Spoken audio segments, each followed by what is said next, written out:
It was a cold morning in Washington, D.C., and the political world was buzzing with anticipation. News outlets were all over the latest legal showdown involving one of the most controversial figures in American politics, Stephen Miller, the former senior advisor to President Trump. Miller was known for his sharp intellect and unapologetic stance on immigration policy, which had earned him both staunch supporters and bitter enemies. This time, however, it wasn't his policies that had him in the spotlight. Miller was embroiled in a high-profile legal battle against a federal judge, Amir, who was widely known for his liberal views. The case at hand was a challenge to one of Miller's most controversial moves, a last-minute executive order that, if upheld, would change the face of immigration policy in the U.S. forever. Judge Amir, appointed during the Obama administration, had been publicly vocal about his opposition to many of Miller's policies. Critics had labeled him a biased judge, while others saw him as a champion of civil rights. It was clear that this trial would have lasting implications, and the stakes were higher than ever. Stephen Miller, however, wasn't worried. He'd been in high-pressure situations before, and he had a plan, a flawless strategy that would leave even the sharpest critics in the dust. He sat in his office, poring over the details of the case, confident that he could outsmart the judge and win this legal battle. What no one knew was that Miller had prepared a move that would shake up the very foundation of the court's decision-making process.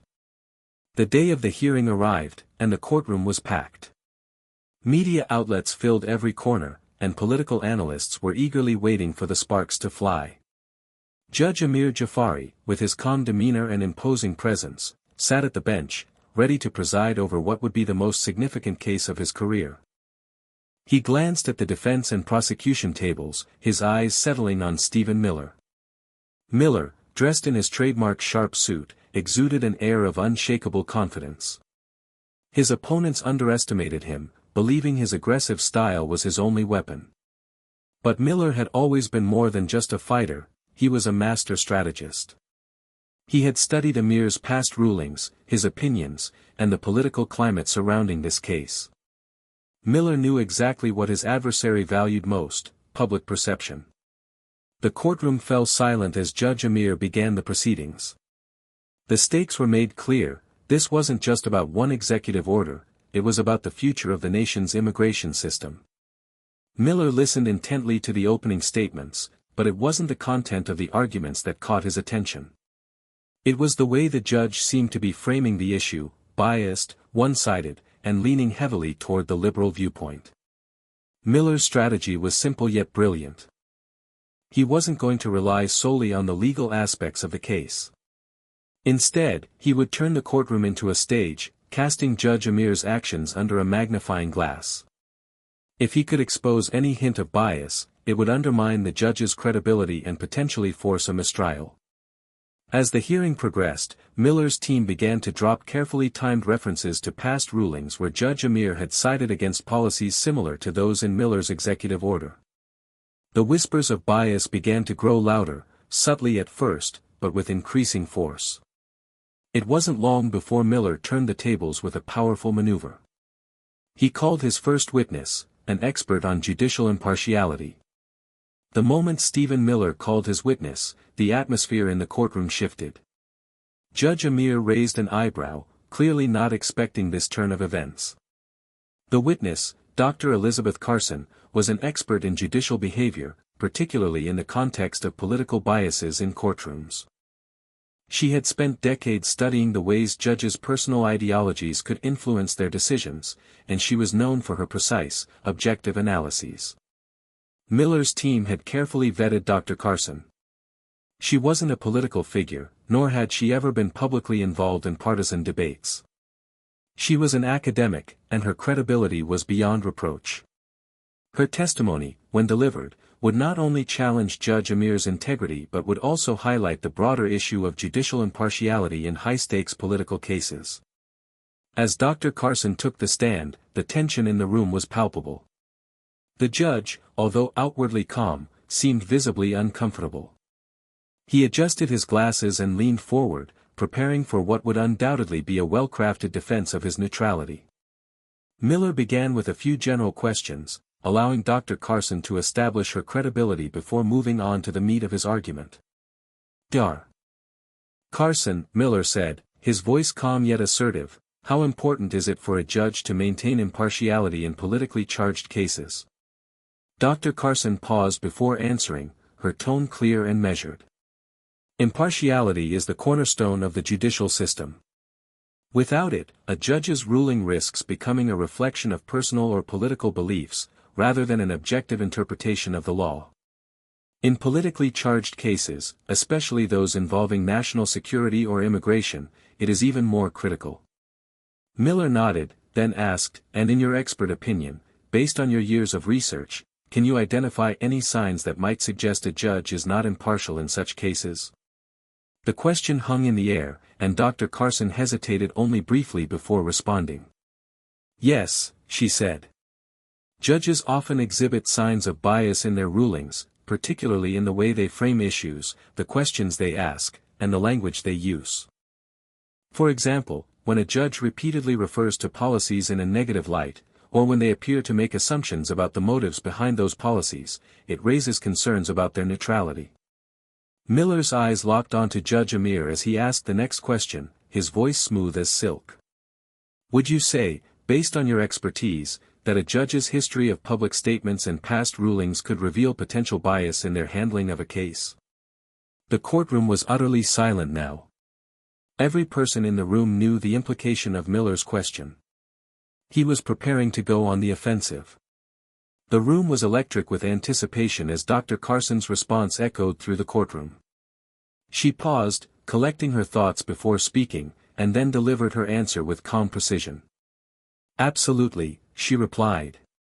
A judge's public statements and previous rulings can offer insight into their personal and professional biases. It's not uncommon for a judge to carry their past opinions and beliefs into their decisions, sometimes subconsciously. And in highly politicized cases, these biases can be more pronounced. Stephen Miller, sensing that he had set the stage perfectly, seized the moment. He leaned forward slightly, his eyes never leaving Judge Amir as he spoke. Judge Amir, as I'm sure you know, Miller began, addressing the judge directly, it's essential for the integrity of the judicial system that rulings are made based on the law, not personal views. It is, after all, the bedrock of the public's trust in the court's decisions. The judge's face remained impassive, though Miller could see a subtle tension in his jaw. It was clear that Amir was becoming uncomfortable, and that was exactly what Miller wanted. Miller turned back to Dr. Carson. Can you provide examples of how a judge might inadvertently show bias, even when they believe themselves to be impartial? Dr. Carson nodded, then cited specific examples of cases where language and tone had revealed a judge's subconscious bias. She explained how a judge might use terms like unnecessary, unconstitutional, or discriminatory to frame certain policies, even when those terms had no basis in the actual law. Miller then presented his trump card. He motioned for a large projector screen to be lowered and displayed a series of Judge Amir's past rulings, many of which were publicly available. As the screen flickered to life, Miller pointed to the first case, a ruling that had been highly critical of the very policies that were at the heart of this current case. It was a legal decision that seemed to mirror the judge's personal ideology more than a neutral interpretation of the law. The image on the screen was damning. The phrases used in Amir's opinion papers were not just legal jargon, they were loaded with emotion. Unjust, inhumane, and divisive were some of the words Amir had used to describe policies similar to Miller's executive order.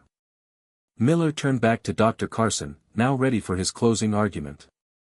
Dr. Carson, based on your experience, would you say that these past rulings, combined with the language employed by Judge Amir, suggest a potential bias in his approach to the current case? Dr. Carson didn't hesitate. Yes, it does suggest a strong possibility of bias.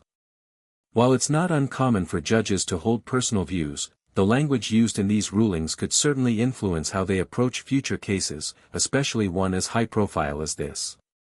Miller's eyes were fixed on Judge Amir now, his expression unyielding. Your Honor, Miller said, his voice dripping with calculated precision, it's clear from the evidence presented that the impartiality of this court is in question. I would urge you to recuse yourself from this case, as the integrity of the proceedings is at risk. The courtroom held its breath. Judge Amir's face tightened, but his response came slowly, weighed down by the pressure of the moment. I will consider your request, he said, his voice steady but betraying a hint of unease. The tension in the courtroom reached its peak after Judge Amir's hesitant response. The entire room seemed to hold its collective breath, waiting for the next move. For a brief moment, it felt as though time had stopped. The weight of Stephen Miller's words hung in the air like a thick fog, and everyone knew that this could be a turning point. Judge Amir cleared his throat, adjusting his glasses as he stared down at the case files in front of him. It was clear he was caught off guard. The expert witness, Dr. Carson, had presented a powerful case, one that questioned not just his professional integrity, but his ability to fairly judge the case at hand. Despite his best efforts to maintain composure, Amir's unease was palpable. Miller, however, wasn't finished. He leaned back in his chair, confident that the judge would soon be forced into a corner. This wasn't just about winning a case, it was about exposing the cracks in the judicial system itself. Miller knew that if Amir didn't recuse himself, the pressure from the public and the media would be too much to ignore. If he did step aside, it would set a precedent that would haunt him for years to come. As the judge took a few moments to collect his thoughts, the courtroom buzzed with whispers. The media was already drafting headlines, speculating about whether Amir would bow to the pressure or fight to retain control of the case. The public had already formed its opinions, and no matter how the judge ruled, his reputation was on the line. Miller took advantage of this moment of silence to solidify his victory. He stood up and addressed the court again. Your Honor, Miller began, his voice calm but forceful, the law is meant to be a shield for all citizens, not a tool for personal ideology. This case, like so many before it, is bigger than one man's opinion. It's about the future of our nation, and the people deserve a judge who will interpret the law without bias. With all due respect, I urge you to do the right thing. Judge Amir's hand shook slightly as he reached for his gavel. The weight of the decision was clearly heavy on him, and Miller could feel the tide turning in his favor. The judge paused, staring down at the legal documents, as if trying to find a way out of the trap that had been so skillfully set. And then it happened. Judge Amir stood up, his gavel raised. After careful consideration of the arguments presented by both sides, Amir said, his voice strained but resolute, I have decided to recuse myself from this case. The courtroom erupted in a mix of gasps and murmurs. Miller remained calm, a faint smile creeping onto his lips. It was a subtle victory, but a victory nonetheless. Judge Amir continued, I will appoint a new judge to oversee the case, and I trust that the proceedings will move forward with impartiality. With those words, the battle for judicial impartiality had been won. Stephen Miller had not only outsmarted a biased judge but had also exposed the cracks in the system that many had long ignored. As the courtroom began to empty, Miller made his way out, his mind already focused on the next phase of the fight. He knew that the war wasn't over, not by a long shot. But today, in that courtroom, he had dealt a crushing blow to the narrative that had tried to undermine him and his policies. The strategy had been flawless. And the world would soon see the results. The media storm that followed Judge Amir's recusal was nothing short of extraordinary. Headlines screamed in bold letters, Stephen Miller forces Judge Amir to step down in historic case, and Miller outsmarts biased judge in groundbreaking courtroom battle. The political world was in chaos as pundits and commentators dissected the legal maneuver that had led to Amir's withdrawal. Miller's calculated approach had sent shockwaves through the judicial system, with commentators noting that his strategy had been nothing short of genius. The public, who had already been divided over Miller's policies, now found themselves captivated by his ability to wield legal tactics like a master. He had positioned himself as not just a policy maker but a fighter, willing to take on anyone who stood in his way, including the judiciary. But while Miller basked in his victory, the effects were far-reaching. The legal community was shaken by the implications of a high-profile judge being forced to recuse himself under such circumstances. Legal scholars began to debate the potential ramifications on future cases, questioning whether this precedent would embolden litigants to challenge the impartiality of judges in even the most routine cases. The political ramifications were even more significant. The Democrats, already critical of Miller's policies, seized on the recusal to launch an attack on his credibility. This is not a victory for the rule of law, they argued.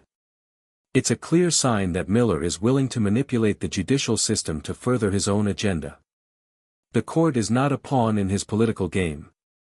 For weeks, the battle raged in the media, with both sides attempting to frame the narrative. Supporters of Miller were quick to point out that his legal challenge had simply uncovered the very biases that many had suspected existed within the judicial system. They painted him as a hero, a champion for the rule of law who had exposed the flaws within the system. Meanwhile, his critics painted him as a man who had used underhanded tactics to undermine the courts for political gain.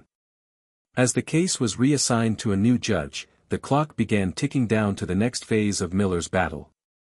But Miller knew that this was just the beginning.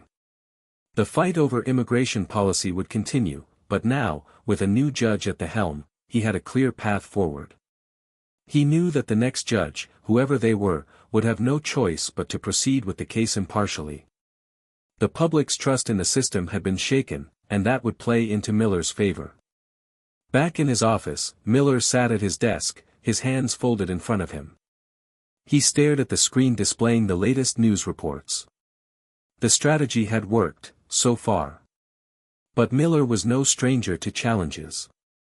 He'd weathered far worse storms in his career, and he knew the next battle would be even tougher.